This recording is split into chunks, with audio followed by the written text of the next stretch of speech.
Assalamualaikum warahmatullahi wabarakatuh. Selamat bertemu kembali di kelas Bahasa Indonesia. Semoga kalian tetap sehat dan tetap semangat.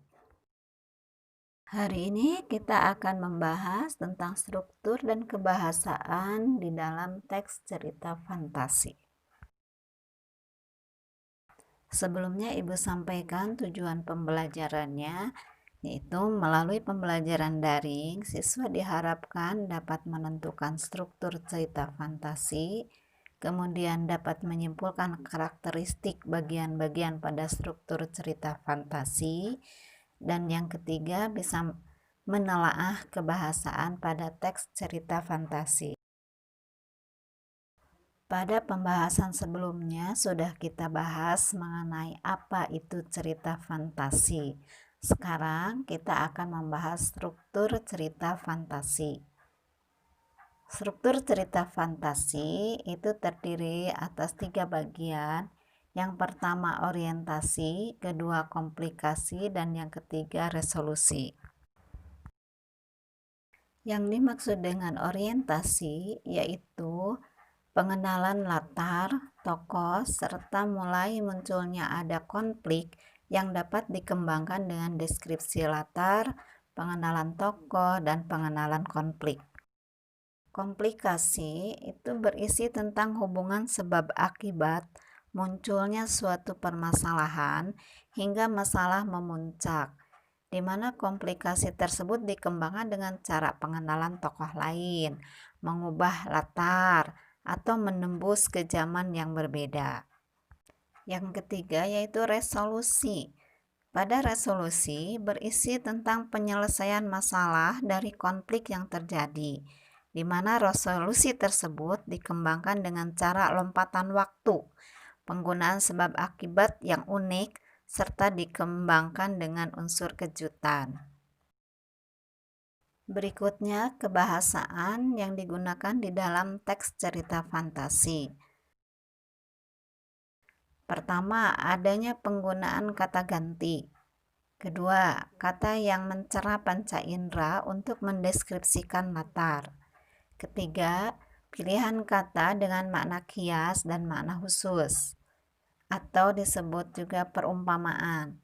Yang keempat, kata sambung penanda urutan waktu. Kelima, penggunaan kata atau ungkapan yang menyatakan keterkejutan.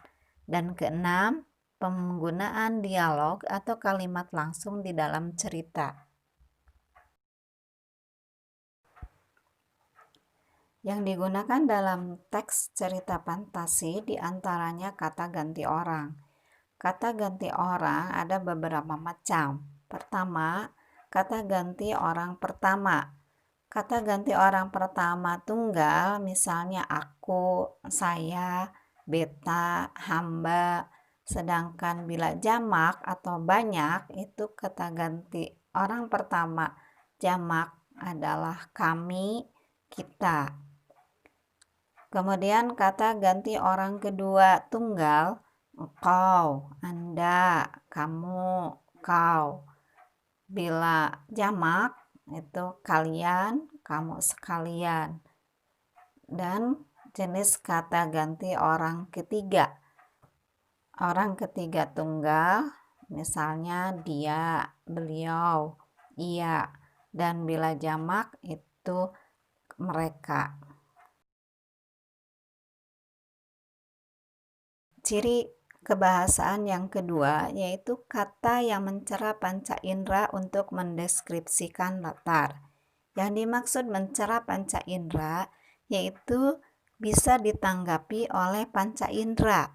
Misalnya bisa ditanggapi oleh indera penglihatan, pendengaran, penciuman, atau yang lainnya. Sekarang amati contoh. Pertama, latar tempat. 3 pohon berjajar rapi berdiri dengan kokoh. Sayap-sayap burung yang mulai mengepak, menggoyangkan daun-daun dalam dahan. Hembusan angin yang tak biasa menggemparkan kota Zaitun di sore ini. Pada paragraf tadi, Itu dapat kita bayangkan dengan indera penglihatan, seolah-olah kita bisa melihat pohon yang berjajar rapi, sayap-sayap burung yang mulai mengepak. Nah, itu yang dimaksud dengan pencera panca indera melalui indera penglihatan. Contoh yang kedua, latar suasana. Air mata pun jatuh di pipi Pangeran Sin. Sepucuk surat dari sang nenek menjadi saksi kepiliwannya. Tawa canda Pangeran Sirna. Nah, dalam contoh itu pun dapat kita bayangkan atau dapat kita tanggapi dengan indera penglihatan. Seolah-olah kita bisa melihat air mata yang jatuh, sepucuk surat dari nenek, atau juga tawa canda yang sirna. Contoh yang ketiga itu latar waktu. Pagi hari seperti biasa para agen mempersiapkan diri. Matahari bersinar terang membawa hawa semangat. Kokok jago bersautan menyambut hari telah datang. Dalam paragraf tersebut juga bisa ditanggapi dengan indera penglihatan. Di samping itu bisa ditanggapi juga indera pendengaran pada kalimat kokok jago bersautan menyambut hari telah datang. Ciri kebahasan yang ketiga yaitu pilihan kata dengan makna kias dan makna khusus. Sebagai contoh, monster itu berkaki 4, langkah seribunya penuh dengan keberanian, semakin mendekat semakin melawan. Nah, pada kalimat tadi ada kata-kata langkah 1000 yang memiliki arti itu kabur, lari. Nah, itu termasuk makna kias atau ungkapan. Ciri kebahasan yang keempat yaitu kata sambung penanda urutan waktu. Kata sambung penanda urutan waktu misalnya sementara itu, bersamaan dengan itu, ketika, sebelum, dan sebagainya. Penggunaan kata sambung urutan waktu untuk menandakan datangnya tokoh lain atau perubahan latar, baik latar suasana, waktu, dan tempat. Sebagai contoh, 1. Sebelum alien itu datang, langit mendung. Di dalam kalimat itu ada pemakaian kata sebelum. Contoh kedua, 3 tahun yang lalu, gunung itu memuntahkan lahar dingin. Nah, pada kalimat itu pun ada kata yang menunjukkan urutan waktu, yaitu 3 tahun yang lalu. Contoh ketiga, akhirnya Raja Zaha berkuasa kembali di kerajaan Saturnus. Pada kalimat itu pun ada kata akhirnya yang menunjukkan urutan waktu. Yang kelima yaitu penggunaan kata atau ungkapan yang menyatakan keterkejutan. Penggunaan kata atau ungkapan yang menyatakan keterkejutan ini berfungsi untuk menggerakkan cerita atau memulai adanya masalah. Contoh, tiba-tiba pesawat tempur melepaskan tembakan pertamanya. Pemakaian kata tiba-tiba itu menunjukkan rasa kaget atau keterkejutan. Yang kedua, di tengah pesta datanglah preman-preman itu. Ketiga, tanpa kuduga, cermin ajaib berpindah tempat. Itu menunjukkan adanya kekagetan atau keterkejutan.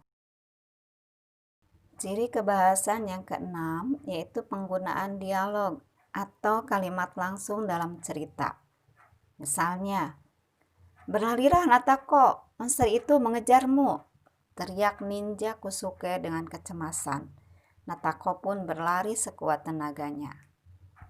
Contoh tadi itu merupakan kalimat langsung atau dialog. Kalimat langsung yaitu kalimat yang langsung dikutip dari sumber ujarnya atau menirukan ucapan atau ujaran orang lain. Kalimat hasil kutipan pembicaraan seseorang itu persis seperti apa yang dikatakannya. Bagian ujaran atau ucapan diberi tanda petik. Dapat berupa kalimat perintah, berita, atau kalimat tanya. Ciri-ciri kalimat langsung. Pertama, bertanda kutip dalam bahasa tulis, seperti contoh tadi. Yang kedua, intonasi. Bagian kutipan bernada lebih tinggi dari bagian yang lainnya. Ketiga, berkemungkinan susunan kalimatnya pengiring, kutipan, kutipan pengiring, atau kutipan pengiring kutipan.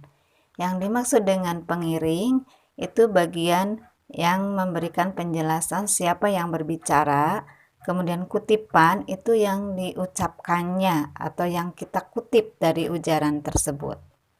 Keempat, huruf pertama pada petikan langsung ditulis dengan menggunakan huruf kapital. Kelima, bagian kutipan ada yang berupa kalimat tanya, kalimat berita, atau kalimat perintah. Keenam, bagian pengiring dan bagian petikan langsung dipisah dengan tanda baca koma. Jika di dalam petikan langsung menggunakan kata sapaan, maka sebelum kata sapaan diberi tanda baca koma dan huruf pertama kata sapaan menggunakan huruf kapital. 8. Kalimat langsung yang berupa dialog berurutan wajib menggunakan tanda baca titik 2 di depan kalimat langsung. Kalimat tidak langsung.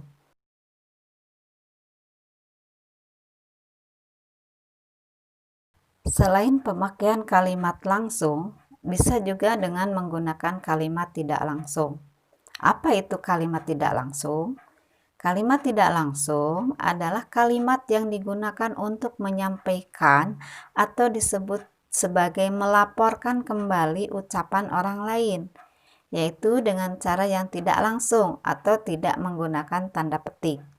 Nah, perubahan kata ganti kalimat langsung ke kalimat tidak langsung ini perlu diperhatikan. Di antaranya, perubahan kata ganti itu adalah pada kalimat langsung, pemakaian kata ganti saya diubah menjadi kata ganti dia pada kalimat tidak langsung. Kata kamu menjadi saya pada kalimat tak langsung.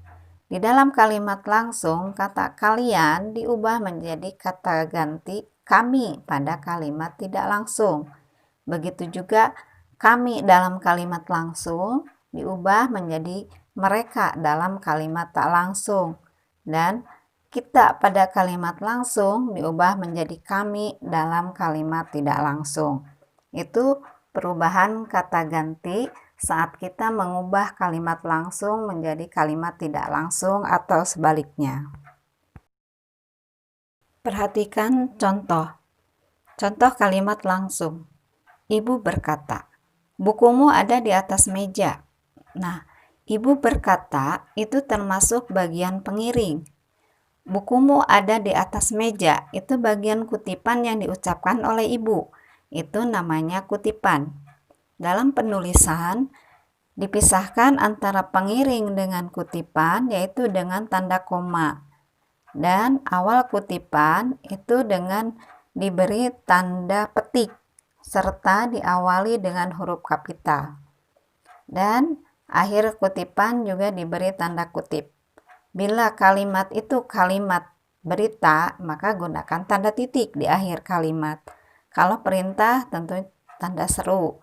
Dan bila kalimat itu berupa kalimat tanya, berikan tanda tanya.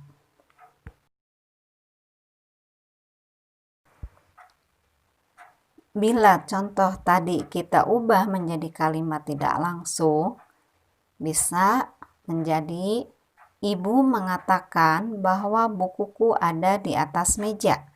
Kalimat tersebut menjadi kalimat berita atau melaporkan. Dan adanya perubahan kata ganti pada kata bukuku, itu kata gantiku, yang awalnya bukumu pada kalimat langsung. Kemudian kata ibu berkata, berkata berubah menjadi mengatakan dan mendapatkan kata penegas bahwa, itu di dalam kalimat tidak langsung. Demikianlah penjelasan mengenai struktur dan kebahasaan di dalam teks cerita fantasi. Semoga kalian bisa memahaminya dan silahkan kalian berlatih untuk menentukan struktur serta kebahasaan yang ada di dalam cerita fantasi. Sampai bertemu kembali nanti di dalam bahasan menyusun teks cerita fantasi. Tetap semangat walaupun dalam kondisi masih daring. Assalamualaikum warahmatullahi wabarakatuh.